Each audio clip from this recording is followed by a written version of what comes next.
In a sunlit market, a grandmother recalls a barley soup handed down through generations, from harvest to hearth.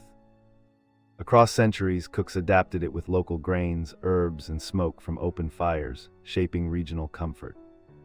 Today, a modern kitchen recreates the same warmth using heirloom barley and a gentle simmer that respects tradition.